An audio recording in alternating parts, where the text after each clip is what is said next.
Bonjour et bienvenue sur Un cœur qui écoute, votre rendez-vous de spiritualité. Aujourd'hui, nous avons la joie, la chance d'accueillir le Père Guy Gilbert. Bonjour Père, Bonjour. merci de nous avoir rejoints. Alors on ne vous présente plus, qui ne connaît pas le curé des Loubards avec son perfecto de cuir couvert de pins et son langage parfois si particulier.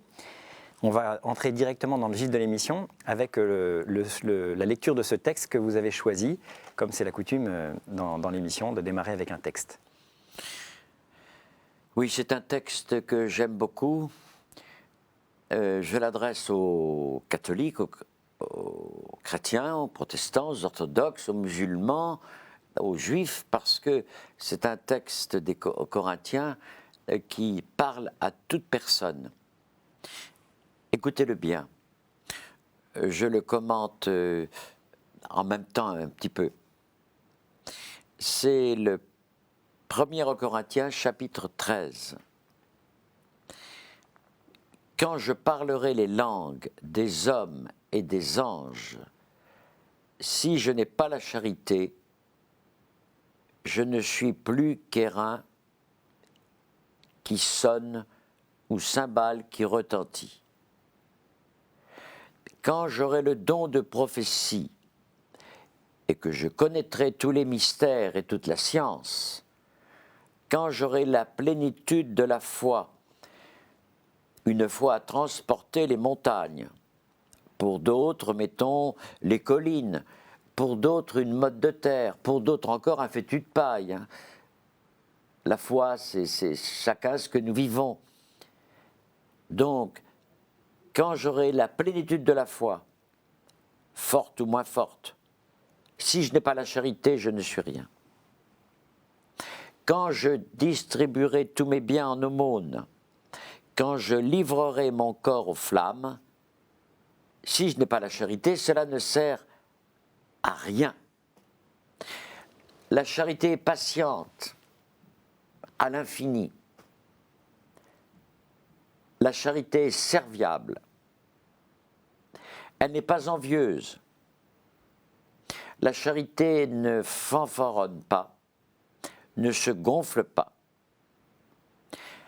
Elle ne fait rien d'inconvenant, ne cherche pas son intérêt, ne s'irrite pas, ne tient pas compte du mal. Elle ne se réjouit pas de l'injustice, mais elle met sa joie dans la vérité. Elle excuse tout, elle croit tout, elle espère tout, elle supporte tout. Maintenant donc, demeure foi, espérance, charité, ces trois choses, mais la plus grande d'entre elles, c'est la charité. Ce texte, 1er Corinthiens, chapitre 13, m'a toujours parlé depuis tout petit. Quand je suis rentré au séminaire en 1948, je me souviens encore, il y a 63 ans, j'étais fasciné par ce texte. Il me parlait. Et il parle à chrétiens ou non chrétiens, je crois. C'est pour ça que vous l'avez choisi. C'est pour ça que je l'ai choisi. Alors, Père, on a dit tout à l'heure que tout le monde connaissait le curé des Loubards, mais on ne sait pas toujours très bien qui, au fond, est le Père Guy Gilbert. Alors, on va revenir rapidement dans ce début d'émission sur votre parcours, assez rapidement, puis après ça, on parlera de questions plus spirituelles, mais même votre parcours est spirituel, donc il est intéressant.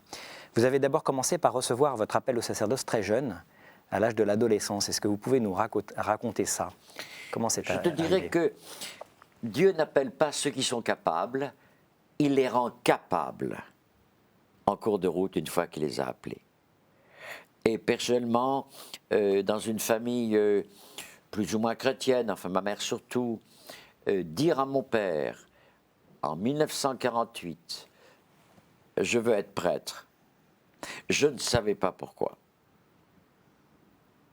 Mon curé qui était dur, qui était gentil, qui était dur, je me souviens de la phrase prophétique de mon curé, pendant la quête, pas de bruit, que des billets, que des billets. Que les curés qui écoutent l'émission KTO prennent de la graine. Voilà, c'est la seule chose qui m'avait frappé. Bon, ça a été 63 ans après, je suis émerveillé d'avoir été appelé. dans ma pauvreté, dans mon insignifiance, mais depuis 45 ans que je suis prêtre, je suis ravi de l'être. Et j'ai fait des études très longues. Je ne voulais pas faire d'études, j'en ai fait 15 ans. Et je crois que c'est un des miracles de Dieu. Alors ça, c'est le grand miracle dans ma vie d'avoir tenu le coup pendant 15 ans, parce que c'était extrêmement dur. Et mon tempérament sauvage de poulain échappé a réussi à tenir.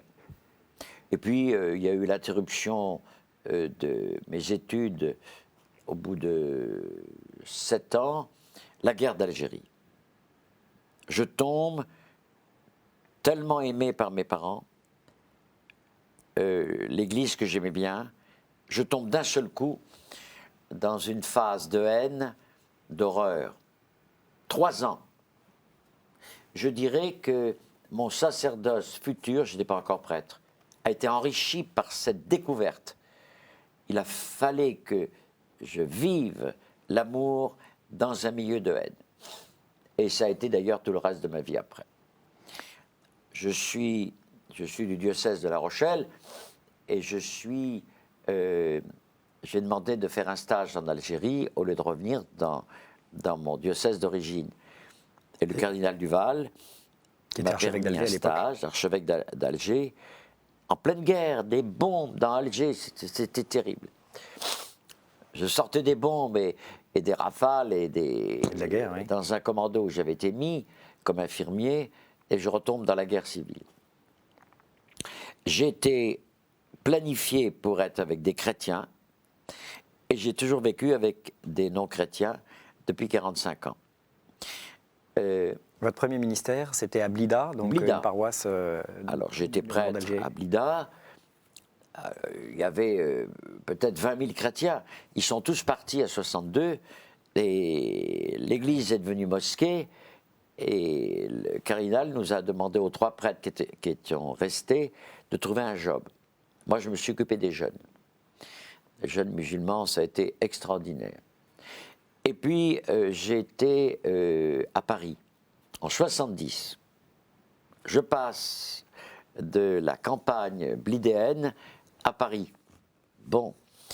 Je m'étais occupé déjà, j'avais rencontré un jeune qui avait été martyrisé je l'ai rencontré dans la rue une nuit, et je l'ai mis dans mon presbytère pendant 5 ans.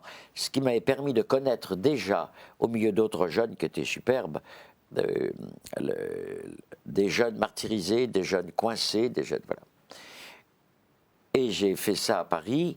J'étais mêlé avec ma moto dans les rues de Paris. C'était extraordinaire. Donc là, c'est le début, 1970, de l'aventure du curé avec ses Santiago, avec Voilà. moi-même et Santiago, la moto, le perfecto, l'apprentissage d'une nouvelle langue. Vous aviez appris l'arabe, je crois, oui, j'avais appris. Pour votre ministère en Algérie. Et là, vous apprenez l'argot pour pouvoir parler avec les jeunes des rues. Et c'est là que commence votre ministère auprès des jeunes. J'aime bien Jean-Paul II qui a dit aux prêtres, vivez l'inculture, vivez la culture de votre peuple. Et cette culture est passée en moi. Bon, évidemment, je sais bien que ce ne sont pas que des loupards qui écoutent ici maintenant, ça je suis certain, mais il y a des mots qui m'échappent, des expressions, mais je véhicule ça parce que je vis avec des adolescents extrêmement difficiles. Alors, j'ai fait ce travail de rue, et puis des jeunes m'ont dit, écoute, tu vas nous chercher au commissariat ou en prison, on retombe sans cesse, ça serait chouette que tu achètes une ruine en France. J'ai acheté une ruine dans les Alpes de Haute-Provence et je leur ai dit, vous allez bâtir. Ça, c'était en 1974, l'année où vous avez acheté cette ruine, la bergerie du Faucon. Voilà. Et je leur ai dit, là, vous êtes capable d'attaquer une bonne vieille pour lui faire son sac à main et de lui casser en prime le tibia. Vous êtes peut-être aussi capable de construire. Et pendant 10 ans, ils ont construit une bergerie. Et ils se sont reconstruits en même temps qu'ils construisaient cette maison. Une grande partie se sont reconstruits vraiment. Quinzaine sont éparpillés dans la région, là-bas, et ont trouvé une assise forte, un amour et une assise. Voilà. Là, une autre dimension. Je suis passé de ma moto aux animaux. J'ai vu les jeunes qui aimaient énormément les animaux, et j'ai monté un zoo avec mes équipiers. On a 120 bêtes, on a des bêtes de toutes choses. On a par exemple 2 chameaux. Alors, mes jeunes ne sont pas politisés, mais ils ont appelé l'un Obama parce qu'il est très cool, et l'autre Ben Laden parce qu'il est particulièrement retors. Bien. Mais vous avez réussi à chevaucher Ben Laden. Et j'ai réussi à chevaucher Ben Laden. Mais c'est la zoothérapie ou la zoopédagogie, c'est-à-dire le lien avec la bête qui recycle ces jeunes. Aujourd'hui, vous passez votre vie entre Paris et puis cette bergerie de faucons qui est dans les gorges. Entre Paris et la bergerie de faucons, je vais tous les fins de mois, oui. Du Verdon, très bien. Alors d'où viennent les jeunes aujourd'hui? C'est plus les loupards, j'imagine que c'est plus les mêmes jeunes que dans les années 70? Non, les années 70, je les cherchais, ils ont construit la ferme, je les amenais directement, bien, mais maintenant, le règlement a changé en 40 ans, ça c'est énormément évolué. Hein. C'est le juge seul qui place des jeunes. Il y en a un qui vient de sortir de prison dernièrement, là, que nous avons. Alors, je suis particulièrement... nous sommes particulièrement aptes à prendre des jeunes qui ont vraiment une grande difficulté de vie, hein, qui sont refoulés de partout. Donc, un vient de sortir de prison, là, évidemment... c'est difficile.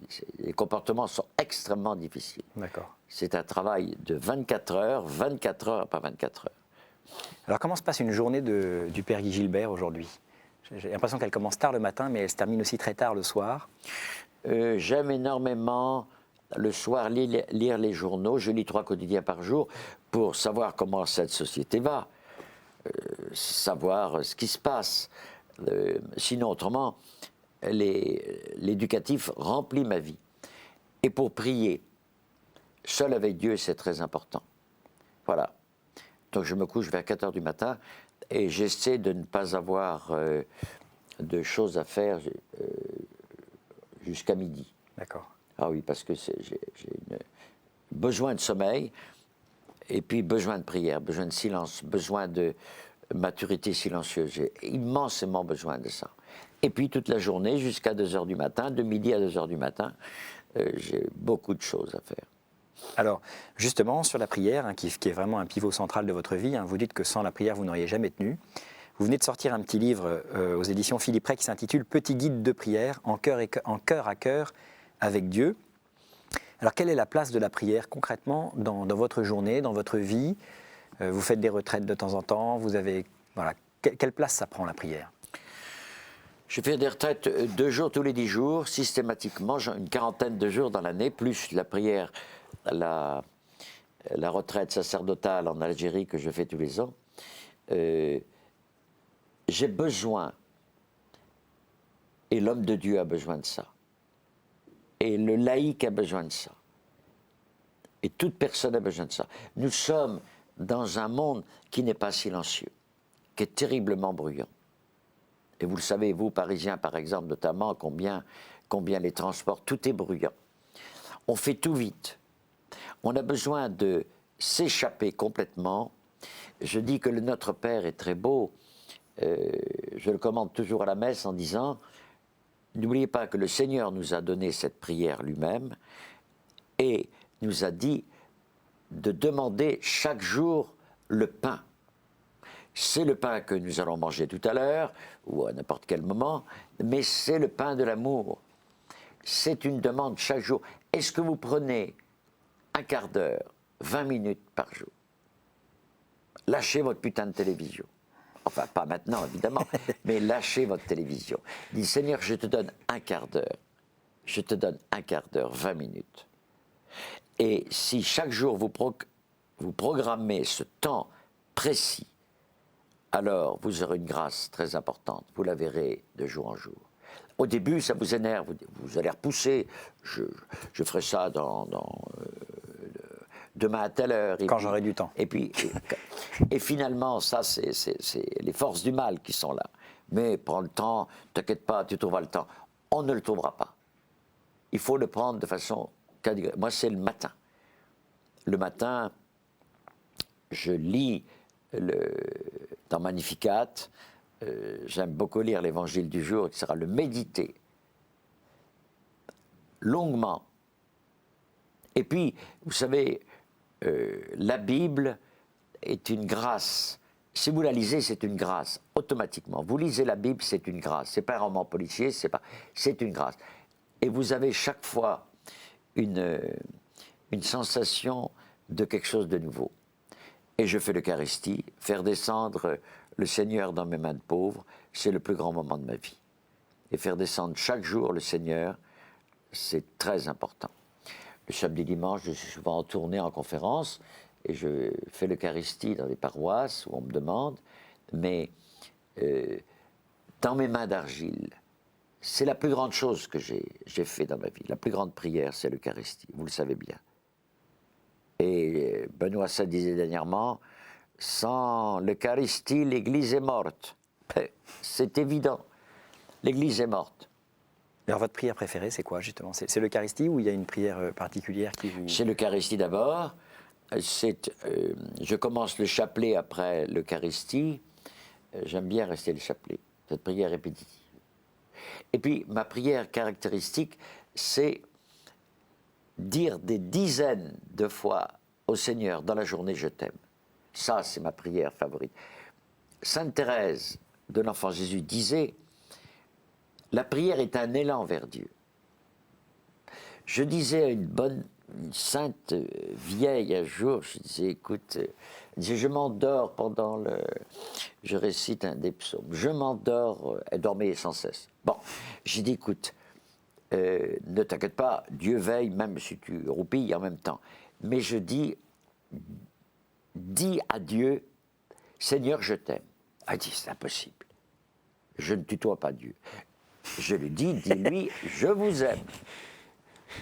Et puis elle m'appelle quelques temps plus tard, elle me dit, ah, c'est merveilleux. Tous les jours, je dis 10, 20, 30, 100 fois par jour, Seigneur, je vous aime.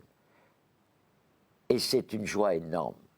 La forme de prière la plus belle, la plus saisissante, c'est de parler à Dieu directement, en disant je t'aime. Aide-moi, je t'en prie. Je te demande pardon. Donne-moi la foi. Donne-moi ton regard. Cette personne que je déteste, je n'ai pas envie de la voir. Je vais la regarder en face. Donne-moi la possibilité d'écouter l'autre. Oh là là. Alors justement, dans votre livre, vous dites « Prie pour ceux que tu n'aimes pas ». Comment est-ce qu'on peut prier pour ceux que nous n'aimons pas? Les nommer. Les nommer. Le Seigneur nous dit « Aime ton prochain et aime ton ennemi ». Bah, évidemment, c'est difficile de prier pour son ennemi, ça c'est vrai. Mais essayons de prononcer son prénom, timidement, en disant « cet enfoiré de Monique, oh là là, oh là là là là, je ne peux pas la supporter, mais Seigneur, je te la confie. Je te la confie. » Voilà. Le Seigneur vous aidera. Il vous aidera vraiment. Dites en toute intimité, comme à l'ami le plus solide que vous ayez, vous parlez au Seigneur comme ça. Il peut tout entendre, même vos injures de temps en temps, parce que je pense que par moment, voilà. Mais nous avons besoin, dans 24 heures, de réserver du temps au Seigneur, chaque jour. Si la prière, c'est le dimanche, et ensuite vous cassez de l'église, et vous laissez complètement la prière, vous oubliez le Notre Père. Donne-moi aujourd'hui le pain du jour. Donne-moi la force d'aimer. Donne-moi la force de bien faire mon travail. Et alors pour celui qui voudrait découvrir la prière, qui voudrait démarrer, qui ne sait pas comment s'y prendre, qui a déjà pris plein de résolutions de prier mais qui n'a jamais réussi, qu'est-ce que vous lui diriez comme conseil précis pour démarrer une vie de prière? Parfois il y a des gens qui disent « moi je ne crois pas en Dieu ». Moi, je ne crois pas en Dieu, je ne sais pas s'il existe, je ne sais pas. Eh bien, je dis, prie, tu dis, Seigneur, si tu existes, réponds-moi. Seigneur, si tu existes, réponds-moi. Et j'ai vu des personnes nombreuses me dire, j'ai eu une réponse. Donne-moi un sourire. C'est très beau de dire, si je ne crois pas en toi, je crois pas en toi. Mais si tu existes, fais-moi signe. Le Seigneur fera signe forcément. Toute prière, vous dites dans votre livre toujours aussi, toute prière sera comblée. Vous y croyez, ça? C'est vrai que le Christ dit. Totalement. Ah, totalement. Je crois absolument à toute prière. Je crois que le Seigneur aussi est très pédagogue et nous envoie des lumières, des instants très précis. Je vous raconterai simplement ma mère de 90 ans. Je la voyais très peu parce que j'étais toujours pris. J'avais une union avec elle très forte. Et je disais au Seigneur souvent, j'aimerais être là quand elle partira. Et à chaque fois qu'elle était malade, elle passait 8 jours à l'hôpital par an, je fonçais en avion Orly-La Rochelle pour pouvoir aller la voir. Je passais quelques heures et je m'en allais. Et la dernière fois, maintenant ce qui a été l'hôpital, je fonce. J'étais avec mes frères et sœurs, on discutait, c'était sympa. Et puis, mes frères et sœurs, il n'y avait rien d'immédiat qui était urgent, s'en vont. Moi, je reste seul avec ma mère. Et je dis d'un seul coup, sur son lit, je dis, maman, je te bénis pour tout l'amour que tu nous as donné. Cet amour est en nous. Tu as fait du bon travail. Et nous le garderons. Et elle meurt à ce moment-là. Dans les 3 minutes dans l'année, ma mère est morte. Je pleurais comme un gosse, j'avais 68 ans. Et puis d'un seul coup, je me suis dit, mais ma mère est en moi. C'est la communion des saints. Mais ce signe de Dieu, dans les 3 minutes, seul avec elle, c'est resté en moi comme un moment extraordinaire. Dieu nous envoie des signes. Il nous parle de façon extrêmement précise par moment. Souvent, évidemment, on se dit, mais enfin, merde, mais enfin, je prie Dieu et il ne m'exauce pas. C'est pas une machine à sous, Dieu. Hein. On ne met pas 2 € et on a la réponse. Non, c'est pas ça. C'est la foi. Je disais tout à l'heure au début en disant, la foi a transporté les montagnes, la foi a transporté les collines, une motte de terre, un brin de paille. Chacun a une foi différente. Mais interpeller Dieu chaque jour est une nécessité absolue. Au début, c'est difficile. Et après, vous inquiétez pas, ça vient tout seul. Alors, on va terminer cette émission. J'ai encore 3 questions rituelles à vous poser avant de terminer et à laquelle il faudrait répondre de manière rapide. Quel conseil d'abord donneriez-vous à quelqu'un qui vous dirait « j'ai envie de devenir chrétien, par quoi dois-je commencer » Qui parle au Seigneur, le Seigneur lui répondra. Qu'il voit un prêtre, qu'il voit des chrétiens, il y a des tas de militants chrétiens maintenant, ça se multiplie partout, là les médias ne les frappent pas, des tas d'équipes paroissiales, voilà, qui rencontrent quelqu'un. Et à Madrid, où j'étais avec Benoît XVI, il disait, ne gardez pas Dieu pour vous, partagez-les avec d'autres, voilà, alors qu'il fasse ça. Et puis, il le montrera l'évangile doucement, évidemment, voilà, quelqu'un de pédagogue. Quel est votre héros, votre saint, la personne que vous trouvez admirable? J'en ai plusieurs, j'ai Saint François d'Assise, etc. Mais dans mon métier d'éducateur, qui est un métier très difficile, je prie souvent cet ermite qui a le père de Foucault. Jamais il a converti quelqu'un. Jamais. Il a été au cœur de l'islam, jamais il a converti quelqu'un. Mais regardez la splendeur qu'il est, voilà. J'aimerais dire Dieu, je ne peux pas le dire souvent. Voilà. Alors, je prie Dieu en fermant ma gueule, je parle de Dieu aux hommes et je parle des hommes à Dieu. Dernière question, au jour du jugement, qu'aimeriez-vous que Dieu vous dise? J'aimerais lui dire, je t'attends depuis des années, tu m'as envoyé dans une mission impossible, sacerdotale et éducatrice. Et je t'ai cherché parce que je connais en moi la puissance d'amour qui vient de toi. Et cette fois-ci, je vois ton visage. Je t'ai cherché durant toute la terre, mais je suis heureux de voir ton visage. Et j'ai hâte, d'une certaine façon, de voir ce visage. J'ai hâte. Pas trop vite, mais j'ai hâte. Merci beaucoup, Père Guy Gilbert. Alors, je rappelle que vous avez une actualité littéraire importante. Vous venez de sortir ce mois-ci un livre aux éditions Philippe Ray qui s'intitule Guy Gilbert, éveilleur d'espérance.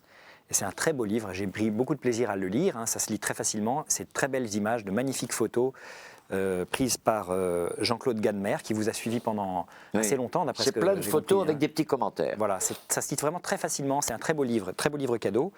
Et puis, toujours chez Philippe Ray, vous avez sorti 2 petits livres très précieux, qui se livrent aussi également très facilement, ils sont très courts. Le premier s'intitule Petit guide de prière en cœur à cœur avec Dieu, on en a parlé au cours de cette émission. Et le second s'intitule La vieillesse, un émerveillement pour bien vivre son âge. C'est un livre qui a rencontré un franc succès. Hein, oh là là, je suis étonné de ça. Je vois des bonnes vieilles qui regardent ce livre et disent comment vous foutez de ma gueule? La vieillesse, un émerveillement avec mon limbago, mes jambes qui ne marchent plus, etc. Et puis, elle l'achète, et en plus, elle en achète plusieurs pour ses copines. Alors, c'est un peu humoristique, mais je dis que la vieillesse, on doit la prendre comme on est, prendre son âge, vraiment, aimer son âge, accepter son âge, et s'émerveiller devant Dieu en disant, voilà, allez, je vais essayer de bien vieillir. Je crois que c'est très important, ça. Merci beaucoup, Père Guy Gilbert, d'avoir accepté notre invitation. Et puis, quant à nous, nous nous retrouvons la semaine prochaine pour une nouvelle émission. Merci.